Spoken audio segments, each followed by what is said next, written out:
Só preciso que você tenha foco em mim. Por quê? Porque é normal, as crianças vão circular, vão falar, vão conversar. Você vai me ajudar a mantê-las no máximo possível de silêncio, ok? 100% já sabemos que não vai dar e ninguém vai forçar isso também. Mas eu preciso da atenção dos adultos. Amém? Tem algum adulto do teu lado aí? Fala para ele, você vai conseguir focar em duas coisas ao mesmo tempo? Pergunta para ele. Porque é possível focar em duas coisas ao mesmo tempo, amém? Amém. Glória a Deus. Bom, tem alguns avisos para os irmãos. Primeiro, nós celebramos um culto especial em alusão ao Dia do Salvador. Quando é que nós vamos celebrar o Dia do Salvador? Natal é quando? Natal falaram 25. O Dia do Salvador quando é que é? Dia 25 de dezembro, ok? Não é todo dia 25, é só no dia 25 de dezembro. Então nós vamos felicitar uns aos outros dizendo Feliz Dia do Salvador. Amém? Por que alguém vai dizer, pastor, mas Jesus não nasceu nesse dia? É verdade, eu concordo contigo. Pastor, Jesus nem nasceu nessa época, é verdade, eu concordo contigo. Quem sabe qual é o Dia Mundial da Água? Quem sabe? Alguém sabe o Dia Mundial da Água? Alguém lembra? Mas sabem que tem o Dia Mundial da Água, não é? Sabem, não sabem? Tem dois. Irmão, não vale nota, podem errar. Sabem que existe o Dia Mundial da Água, né? Na efeméride internacional. Tem o Dia Mundial da Água, tem o Dia Mundial das Árvores também. Não sabiam disso? Não sabiam. As crianças eu dou um desconto. Aleluia. Mas existe esse dia também. Existe o Dia das Mulheres também, Dia das Crianças também. Aí você vê, todas essas datas, não é? Elas foram aplicadas por conta de um evento. Dia das Mulheres foi por conta de um massacre. O Dia das Crianças também por conta de um massacre. Tudo muito triste assim. Então, mas ainda assim nós celebramos. E você não condena ninguém. Então, não adianta se levantar com religiosidade e dizer que, mas não é o dia que Jesus nasceu. Eu te pergunto, quando é que Jesus efetivamente nasceu? Tem algum anjo no nosso meio para falar? Mas qual que é o fato? Jesus nasceu. Quantos concordam comigo que Jesus nasceu? Porque se você crê que ele morreu, com certeza você crê que ele nasceu. Jesus nasceu. E quando Jesus nasceu, a Bíblia fala que ele foi colocado onde, meus irmãos? Numa manjedoura. Eu sei que você está acostumado a ver manjedouras de madeira, não é? Mas manjedoura, ela é feita de pedra. Israel, madeira é caro. Então você não tinha muita coisa feita de pedra, aliás, de madeira, mas tem muita pedra. Então o lugar que eles usavam para colocar o alimento dos animais era uma pedra, que eles cavavam essa pedra, não é? E colocavam o alimento lá para o animal. Então Jesus, o nosso Senhor, humildemente se fez humilde, não é? Ao nascer, e foi colocado onde, meus irmãos? Numa manjedoura, que é feita de quê? Pedra escavada, falar em outro português. Pedra escavada. No início da sua vida ele já foi colocado numa pedra escavada. Quando Jesus morreu, foi retirado da cruz. Onde é que ele foi sepultado? Aonde? Numa gruta. Gruta é o quê? Pedra quê? Escavada. Ele é o único, a única criança que nasceu com o propósito de morrer. A única. O propósito de Deus era nos salvar. Em Cristo Jesus nós somos salvos. Ele nasceu com esse propósito. Talvez você não saiba o dia. Eu não sei o dia também que ele nasceu. Mas o fato é que ele nasceu. E eu me alegro porque o meu Salvador nasceu. Quantos dizem aleluia? Não é? Jesus, o nosso Salvador, nasceu com o propósito de morrer. Então, o mundo lá fora excluiu Jesus da equação.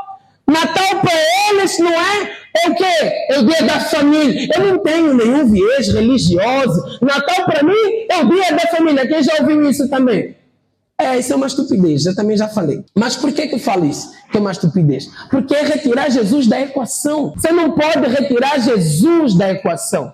Ele é o motivo de tudo. Ele é o X da questão, ele é o Y da questão, ele é o lugar. Tudo que você colocar, ele é. Ele é a resposta para tudo. Quantos dizem amém até aqui? Não retire, Jesus. Não torne esse dia um dia natural e comum. É o dia que a família se reúne para ouvir hipocrisias. Não. Na minha família é o dia que nós celebramos o dia do Salvador. Quando dizem aleluia.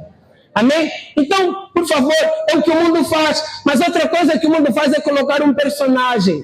Noel, não é? E aí eles atribuem todas as divindades, atribuem todas as, como é que vamos dizer, bons adjetivos ao Papai Noel.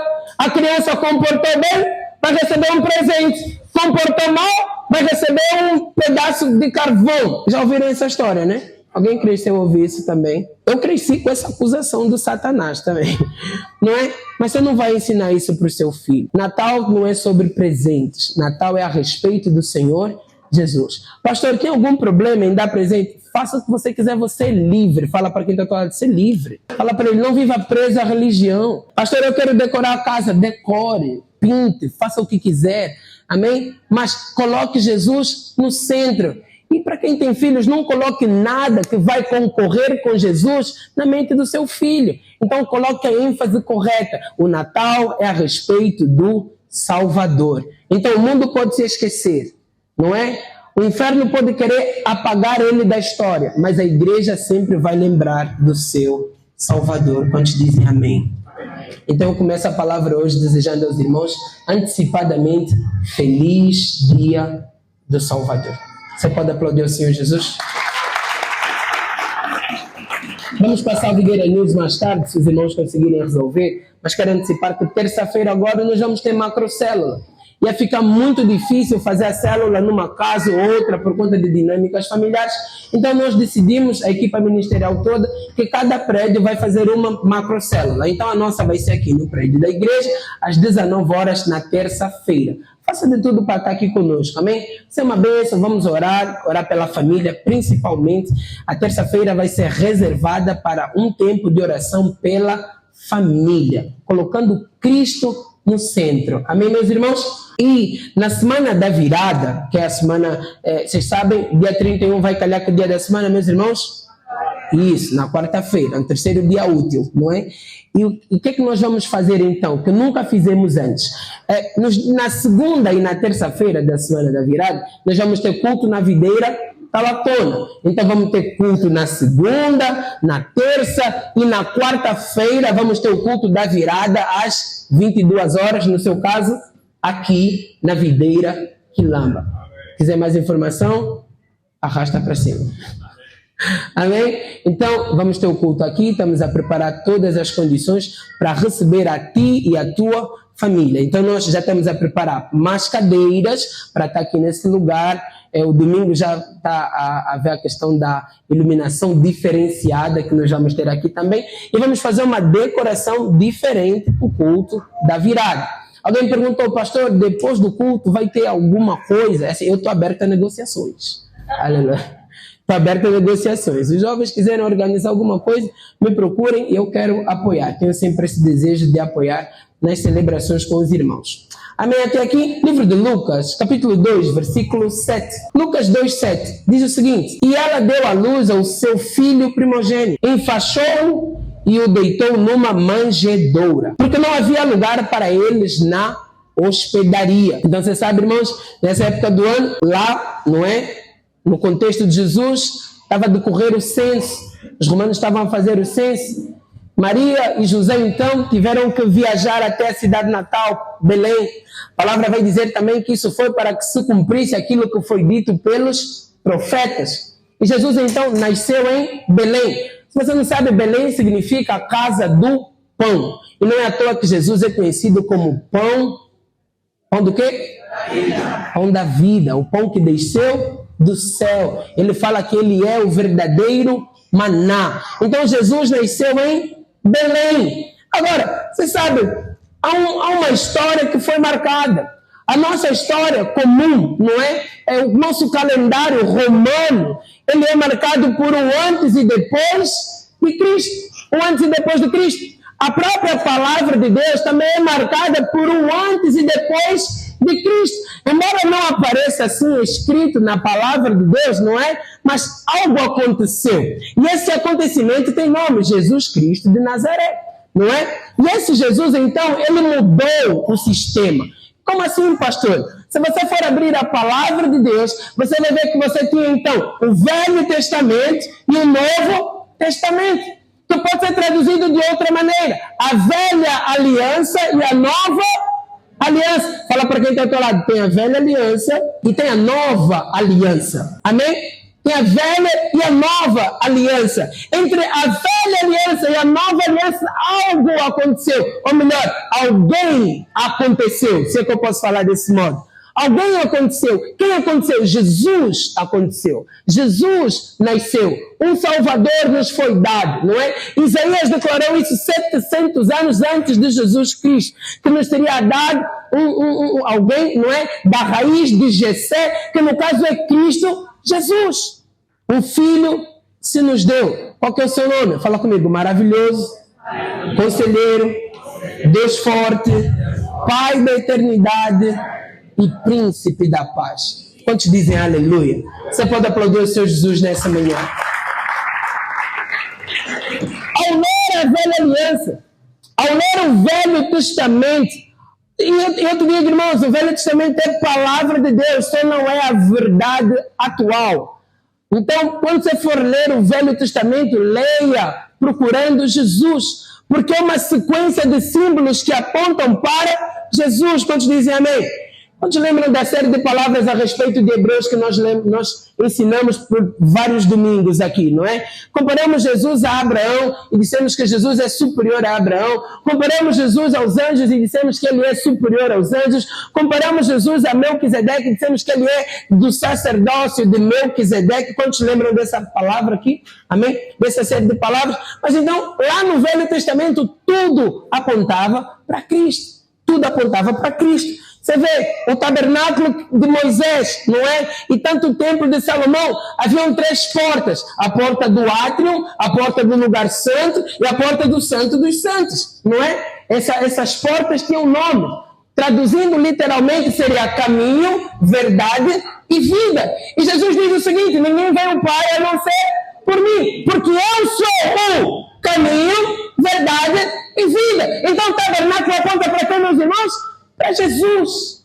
Tudo aponta para Cristo. Tudo aponta para Cristo. Ele é o pão escondido lá dentro da arca da aliança. Ele é a própria arca que carrega a presença de Deus entre os homens, quando dizem aleluia. Lá tem as pedras da lei. Ele chega para os judeus ali, o que é que ele fala? Eu sou a lei de Moisés. Mas Jesus também gostava de se arranjar problema, né?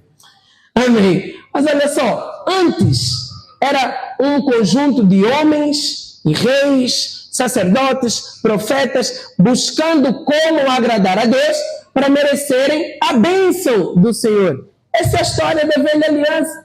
Mas na nova aliança, não. É um Deus que se fez homem e fez algo para salvar o pecador. Quantos dizem aleluia? Fala para quem está do teu lado, você está na nova aliança. Fala para ele, não viva como na velha. Quantos dizem aleluia? Amém? Então, depois de Cristo, a história do homem não é contada mais pelo que ele faz. A história do homem agora é contada no quanto ele acredita que Cristo fez. Então, a Bíblia nos ensina que nós devemos prosseguir no conhecer a Deus.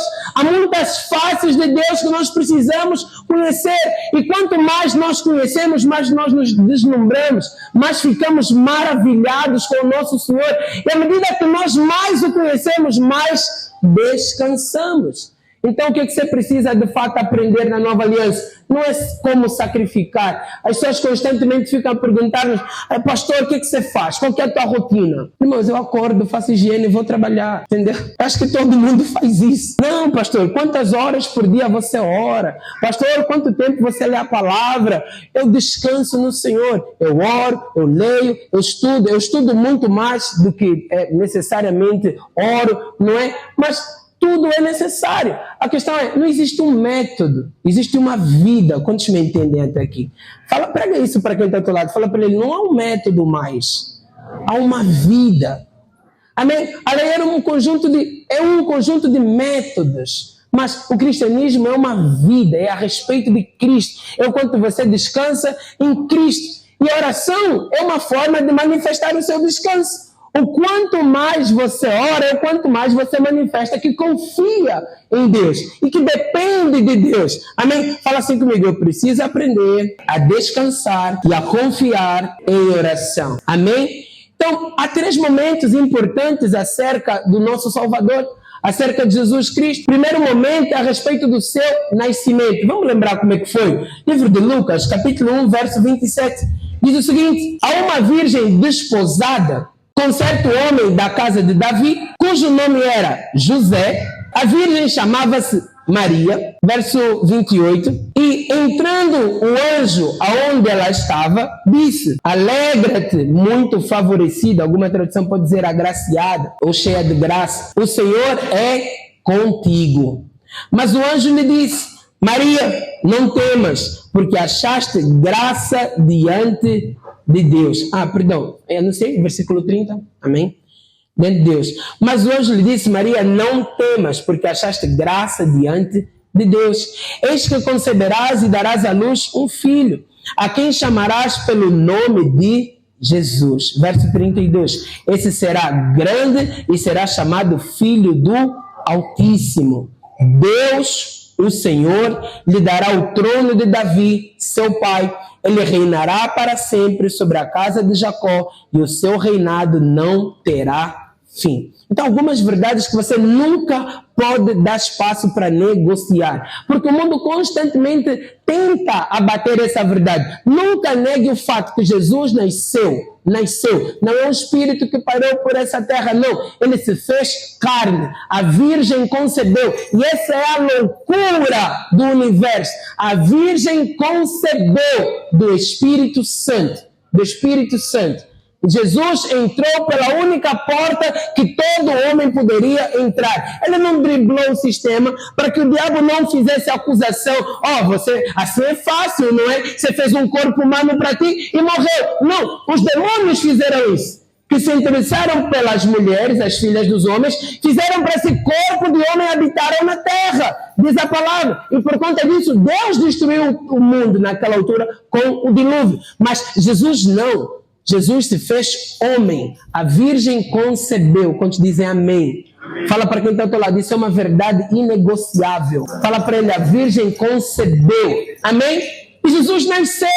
Imagina, eu várias vezes menciono isso. Aquele que criou o homem se fez homem. Aquele que criou as pernas para andar, aprendeu a andar. Aquele que criou a voz e a fala, ele aprendeu a falar. Imagina Deus aprender a falar pai e mãe. Ele criou todas as coisas. E essa é a loucura do universo. Nós não podemos compreender isso. E não há uma explicação. Tudo o que nós podemos fazer é nos maravilharmos com essa verdade que de fato ocorreu, não é? Então, o rei, o dono de todo o universo, se fez humilde.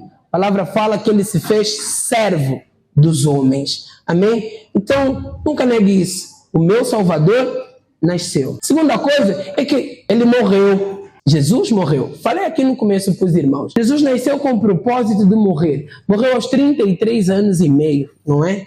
Morreu. E morreu, vamos dizer assim, no auge da idade, no auge do ministério, não é? Mas ele cumpriu o seu propósito. João capítulo 19, verso 28 diz: depois, vendo Jesus que tudo já estava consumado, para se cumprir a escritura, disse: tenho sede. Verso 30 agora. Quando, pois, Jesus tomou o vinagre, disse: o que ele disse? Está consumado. E inclinando a cabeça, o que ele fez? Rendeu o Espírito. Entregou o seu Espírito. Eu gosto de ler essas menções assim, não é porque me lembram que ninguém tinha poder para matar o nosso Salvador. Ele se entregou. Eles não mataram Jesus. Jesus entrou na morte. E o que é mais extraordinário? Que nos leva para a terceira coisa aqui, que Jesus ressuscitou, não é? Jesus morreu, ele desceu ao inferno, não é?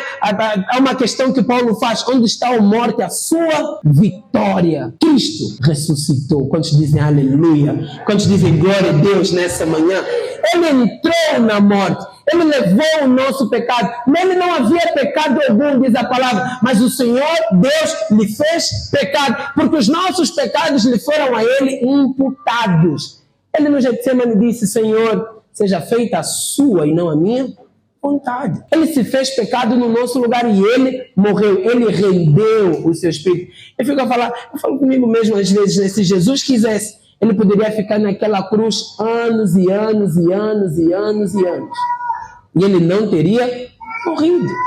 Mas Jesus se rendeu para que se cumprisse a Escritura. Então ele disse: está consumado. E ele morreu. Mas a terceira coisa aqui é que Jesus ressuscitou. Nosso Salvador nasceu, morreu e ressuscitou. Amém? Marcos 16:5 diz: entrando no túmulo, viram um jovem assentado ao lado direito, vestido de branco, e ficaram surpreendidas e atemorizadas. Verso 6. Ele, porém, lhes disse: não vos atemorizeis, buscais a Jesus, o Nazareno, que foi crucificado. Ele ressuscitou. Não está mais aqui. Vede o lugar onde o tinham posto. Eu acho isso tão extraordinário. Olha, uma das coisas que me faz querer muito é a viagem para Israel. Não é que tem alguma coisa mística lá, mas você sabe, deve ser muito interessante poder visitar o túmulo onde Jesus acredita-se que foi sepultado e ver aquela plaquinha que diz, não é? Ele não está aqui. Ele ressuscitou. Pensa nisso. Você pode encontrar um lugar, não é? Onde Buda foi sepultado, onde Maomé foi sepultado, mas a respeito do nosso Senhor Jesus, o que é que se diz? Ele não está aqui, porque ele ressuscitou. Quantos dizem aleluia? Você pode aplaudir o Senhor Jesus nessa manhã? Amém? Então, ele nasceu, ele morreu e ele ressuscitou. Vou pedir 10 minutos para os irmãos, amém? São 12 horas, preciso de 10 minutos com os irmãos aqui. Então, eu quero falar com os irmãos das coisas importantíssimas acerca do nosso Salvador. Então, o sacrifício de Jesus, a primeira coisa. O sacrifício de Jesus foi como é que se diz? Substitutivo. Tem essa palavra? Substitutivo. Vê no chat GPT. Amém? Ele nos substituiu na cruz. Mas tem uma palavra mais bonitinha. Não vou entender. Chat GPT, Copilot, amém? Cloud. Querem mais quantas aí? Amém? Mas, abre o dicionário se você tem o costume, né? Mas encontra, tem essa palavra, depois vou lembrar. Mas foi uma morte em que ele nos substituiu. Ele não merecia a cruz, nós merecíamos a cruz. Quantos dizem amém? Se alguma vez se perguntou por que então que Jesus mencionou lá em João que ele precisava ser levantado como a serpente que Moisés levantou no deserto? Jesus é filho da serpente? Não. Sabe quem era? Não, o filho da serpente. Você não sabe quem era o filho da serpente? Você não tinha espelho antes de você converter? Porque nós éramos filhos do diabo. Não existe essa coisa de eu era órfão. Não, é só música com uma teologia mal feita. Você tinha pai, você era filho do diabo. A Bíblia fala que você estava entesourado para o inferno, não é? E o Senhor nos resgatou. Então, Cristo foi levantado como a serpente que ele não era. A cobra que ele não era. Nós éramos, mas ele se fez em nosso lugar. Então ele morreu e nos substituiu. Mas qual que são os animais que definem Jesus? Já falamos durante o louvor que ele é o leão, mas ele é o Cordeiro de Deus que tira o pecado do mundo. Então na cruz ele se fez serpente para que você pudesse viver como cordeiro. Quantos dizem aleluia? Foi uma troca. Foi uma troca. Jesus morreu no nosso lugar. A vida cristã é uma vida de substituição diária. Ele morreu para que você pudesse viver. Ele declarou, Deus meu, por que me desamparaste? Para que você pudesse dizer, meu Pai, estarás comigo todos os dias da minha vida. São substituições diárias, constantes. Livro de Gênesis, capítulo 22, verso 2 diz, acrescentou Deus, toma teu filho, teu único filho, Isaac, a quem tu amas, e vai-te à terra de Moriá. Oferece-o ali em holocausto, sobre um dos montes que eu te mostrarei. Verso 3. Levantou-se, pois, Abraão de madrugada, e tendo preparado o seu jumento, tomou consigo 2 dos seus servos e a Isaque seu filho. Arrachou lenha para o holocausto e foi para o lugar que Deus lhe havia indicado. Você acha que Abraão estava alegre com esse processo? Seja sincero. Pode falar, ele não estava. Seu único filho. E Deus, quando ele pede, fez questão de falar: Isaac, seu filho, seu único filho. Quem é o outro filho? Vocês sabem que tem um filho mais velho, não é? Mas o filho da promessa, que estava ali com ele em casa, eu quero ter um único filho. O que ele fez? Ele obedeceu. Ele foi lá, rachou a lenha, não é, que aponta para o madeiro, aponta para a cruz, pegou o seu único filho, que aponta para quem? Para Jesus, não é? E levou para um lugar, Moriá, no monte, no Calvário, onde ali Cristo, então, também simbolicamente estava a ser apresentado. E ele foi com o filho, obedecendo. Verso 4, ao terceiro dia, que dia, meus irmãos? O que aconteceu ao terceiro dia, na morte de Jesus? Ele ressuscitou. Eu acho isso extraordinário demais, não é? Abraão chegou com o filho para o oferecer na morte, no dia que apontava para a ressurreição. Só pelo fato dele ter saído em obediência, Deus já havia garantido que o seu filho voltaria vivo. Mas Abraão era profeta, olha o que ele diz, olha o que ele declara. Erguendo Abraão os olhos, viu o lugar de longe. Verso 5. Então disse a seus servos: esperai aqui com o jumento. Eu e o rapaz iremos até lá, e havendo adorado, o que é que nós faremos? Voltaremos para junto de vós. O apóstolo Paulo mais à frente vai dizer que Abraão sabia que Deus era poderoso para trazer dos mortos o seu filho. Todos dizem aleluia. Qual que é o filho que foi trago de volta à vida? Fala comigo: Jesus Cristo. A palavra fala: o mesmo poder que opera em vós é o mesmo poder que ressuscitou a Jesus Cristo dentre os mortos. Essa é a verdade do Evangelho. Amém? Então, Isaac foi oferecido ao terceiro dia. Continuando, verso 7. Quando Isaac disse a Abraão, seu pai: meu pai, respondeu Abraão: eis-me aqui, meu filho. Perguntou-lhe Isaac: eis o fogo, eis a lenha, mas onde está o cordeiro para o holocausto? Verso 8 diz: respondeu Abraão: Deus proverá para si, meu filho. O que é que Deus vai prover? O cordeiro para o holocausto. E seguiam ambos juntos. É possível escrever assim? Ambos juntos, em conjunto. E foram para Moriá, together. Né? Both, tudo aí junto. Ok, e foram ao terceiro dia. Você acha que é por acaso na palavra de Deus? Por isso eu falo para os irmãos: leia o Velho Testamento, porque ele aponta para Cristo. Procure Cristo o tempo inteiro. Quantos dizem amém? Então, Isaac era o filho. O filho aponta para Jesus. Isaac era o sacrifício que aponta para o cordeiro. E o cordeiro, quem é, meus irmãos? Jesus também. Então, do mesmo modo que quando Abraão levantou o cutelo para imolar o seu filho, o anjo bradou do céu: Abraão, e Abraão parou, não é? Eu sei agora que você me ama, me obedece. Você vai lembrar aí da expressão correta, não é? E Deus então mostra para ele um cordeiro que estava preso entre espinhos. Quem foi crucificado com uma coroa presa de espinhos na sua cabeça? Cristo Jesus. O cordeiro que estava preparado antecipadamente. Deus preparou para si um cordeiro antes mesmo que Isaac fosse sacrificado. Qual que é o ensino que eu trago para os irmãos? Deus nunca vai exigir de nós um sacrifício que seja maior do que o sacrifício do seu filho. Nunca tente acrescentar nada à obra de Jesus. A obra de Jesus é completa, é perfeita e é eterna. Ele declarou na cruz: está consumado. Pastor, eu não rejeito o sangue de Cristo. Eu não rejeito a obra de Jesus. Sabe quando é que nós rejeitamos? Quando nós queremos acrescentar alguma coisa. Eu já criei, mas agora, pastor, o que eu preciso fazer? Descansa. Confia. Não, eu vou fazer uma promessa. Não, eu vou fazer aquilo. Não, eu tenho que ir de joelhos até não sei onde. Quando você faz isso, você desrespeita a Deus. Deus entregou o seu único filho. Tudo que Ele quer agora é que você queira que esse sacrifício foi perfeito. Não há nada que você pode fazer. A palavra fala que você não consegue nem mudar a cor do seu cabelo. Você não consegue acrescentar um côvado à sua vida. Nada. Fala para quem está do outro lado. Nada. Agora, o que você vai fazer para quem você não pode fazer nada? Você vai fazer o quê? Nada. Descansa. E aí que os ansiosos ficam malucos, né? Tem que fazer alguma coisa, tem que fazer. Né? Pastor, uma vigília, não sei. Pastor, tem que dar esse problema. Mas vou fazer uma vigília, vou subir no monte, vou fazer não sei o quê. Tudo isso é lícito.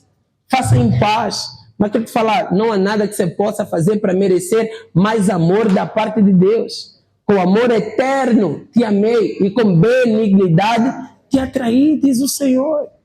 Amém? Fala para quem está do teu lado, descansa, sossega. Vocês já viram aquele crente que o tempo inteiro está aflito, o tempo inteiro está ansioso, não consegue descansar, não tem paz. Ele está sempre à procura de uma batalha espiritual. Tem demônio aqui, isso aqui. Né? Não tem paz, não descansa. Não consegue ver uma cena e falar, amém, glória a Deus, que bom. O tempo inteiro está à procura de demônio. Eu lembro uma altura na igreja, eu era mais novo, né, que nós víamos demônio em tudo. Em tudo. Nova lata da Coca-Cola. Vira a nova lata da Coca-Cola. Tem chifre do diabo. Tem não sei o quê. Eu lembro que na altura lançaram uma gasosa brasileira em Angola, a Kiss. É a marca da besta, porque ele tinha um coisinho assim, né? Tem a marca da besta. É o 6, está escondido lá. Ninguém tinha paz, né? Não é os ímpios que não tinham paz, o crente que nunca tinha paz. Nunca tinha paz, o tempo inteiro sofria, não é? Você não podia fazer nada, você fez isso, ali tem demônio, você fez não sei o quê, tem a marca da besta, e todo mundo vivia nessa neurose, cuidado, você vai receber a marca da besta. Lembro de uma colega no colégio, só pedi 10 minutos, né? Oh, me perdoem. Uma colega no colégio, o irmão voltou de fora e tinha colecionado, antigamente nós, não sei quem vai lembrar, mas usavam-se cartõezinhos para usar nas cabines telefônicas. Então, você comprava o cartão, você usava na cabine, não sei o quê. E esse irmão dela colecionou aqueles cartões, né? Aqui em Angola nem sequer existia. Então, quando ele volta, ele pega todos aqueles cartões, como os cartões de saldo, mais ou menos, que a Unitel ainda vende, né? Como os cartões de saldo. Só que eram muitos, eram de plástico. Então, ela voltou com ela pegou aquela coleção, feliz da vida, levou para o colégio a mostrar para nós, esse aqui é da Inglaterra, esse é de Portugal, e esse não sei o quê. E nós maravilhados, quero esse. E eram muitos, e muitos colegas pegaram. Eu não sei, eu estudei no colégio da Igreja Batista da Paz. Então, você veja, da igreja. Eu não sei quem é que espalhou lá no meio, que a colega fulana está a espalhar a marca da besta no colégio. Meu irmão, eu tinha 8 cartões. Toma ali, vamos já. O inferno, como eu comecei a chorar. Recebi 8 cartões. Criança, tinha 12 anos, o quê? Mas eu chorei e nada, chorei, fiquei bem vermelho. Quando foi a minha busca na escola, eu recebi a marca da besta. E a colega já tinha ido embora. Disseram que tinha que devolver na colega. Colega, só dia seguinte, se borrei boia. Amém. Mas não havia paz. Mas você vê, Jesus morreu em nosso lugar para nos dar paz. O reino de Deus, ele é justiça, paz e alegria no Espírito. Fala para quem está ao teu lado, Jesus morreu no seu lugar e no meu lugar, para que tenhamos paz e alegria. Fala para ele. Amém? Paz e alegria. Então, ele não merecia a morte, mas morreu no seu lugar. Segunda coisa, o sacrifício do cordeiro era para perdão dos nossos pecados. Mas na lei, esse perdão não era perfeito. Esse perdão ocultava apenas o pecado. O sangue de bodes, como diz a palavra, não é? Ocultava por 1 ano. Por quanto tempo, meus irmãos? 1 ano. Então o sacerdote, o sumo sacerdote, se ele fosse um bom sumo sacerdote, não é? Ele ia, ofertava o sacrifício, ele fazia o sacrifício, entrava para o Santo dos Santos e voltava com o sangue, não é? Ele mostrava o sangue para o povo depois e aspergia o sangue para o povo. Se ele entrasse e saísse, não é? E aspergisse o sangue, o povo ficava alegre. Significa que o sacrifício foi aceito porque o sumo sacerdote foi aceite. Então o povo iria ter um ano de paz. E eles faziam festa, é a festa do Yom Kippur, não é? Está suspenso isso porque estão sem templo. Mas vai ter o dia que eles vão voltar a reconstruir o templo lá em Israel. E vai ter guerra. Mas pronto, eu não quero estar aqui. Eu creio que eu vou ser arrebatado. Você não precisa crer como eu. Amém? Quem já fez o cursão? Quem já fez o cursão? Amém? Você vai lembrar que é a nossa última aula, né? A respeito do reino milenar. Então, você vê, ele voltava e mostrava, está salvo. O problema é, o povo começava já a ver quem é o filho desse sumo sacerdote. Porque quando ele morrer, quem vai substituir é o filho. E o filho é malandro, não se comporta bem, não é justo. O povo ficava com medo. Mesmo o sacerdote, tinha dias que ele falhava. A Bíblia fala então que quando ele cometesse um pecado, pecado da culpa, o próprio sacerdote teria que oferecer um sacrifício por ele, primeiro. E só depois oferecer o sacrifício da nação. Se ele tivesse muito mal na fita, então o sacrifício não seria aceito. E o povo todo iria perecer. Livro de Levítico, capítulo 4, verso 1. Disse mais o Senhor a Moisés. Quem foi que disse, meus irmãos? Foi o Senhor. O Senhor falou para Moisés, versículo 3. Se o sacerdote ungido fazer o quê? Mas ele que é o sacerdote peca mais. Isso não é um problema grave, não é? Se o sacerdote ungido fazer o quê? Pecar, porque ele peca, não é? Para escândalo do povo, oferecerá pelo seu pecado um novilho sem defeito como oferta pelo. Então tem o pecar, depois tem pecado, depois tem pecado de novo, no mesmo versículo, não é? 3 vezes a palavra. Por quê? Porque mostra a imperfeição do sacerdote da velha aliança. Todo mundo precisava do perdão, mas até mesmo o sacerdote pecava e era imperfeito. O que você tem na nova aliança? Fala comigo, meu sumo sacerdote é perfeito e nele não há pecado algum. Você gostaria de viver como? Na nova aliança ou na velha aliança? Na nova aliança. É tolice querer viver na velha aliança. Na verdade, ninguém é capaz de viver na velha aliança. Você está na nova aliança. O que acontece muitas vezes? Você mistura. Você está na nova aliança, mas você quer andar por merecimento. Você está na nova aliança, mas você quer pagar preço que você não é capaz de pagar. Quantos me entendem até aqui? Diga amém. Entendeu? Você está na nova aliança, então assuma de uma vez por todas. Eu dependo da graça de Deus. Pastor, não diga isso. Os irmãos vão pecar. Olha, quem vive à procura de pecado não nasceu de novo. Quem nasceu de novo, quando ele peca, ele se sente mal. Ele nem quer voltar para isso. Você nem pode lhe lembrar do assunto. Ele fica acusado, ele fica pesado, nem ora em condições. Não é? Eu não lembro quando foi exatamente, mas foi esse ano. Alguém me entrou mal.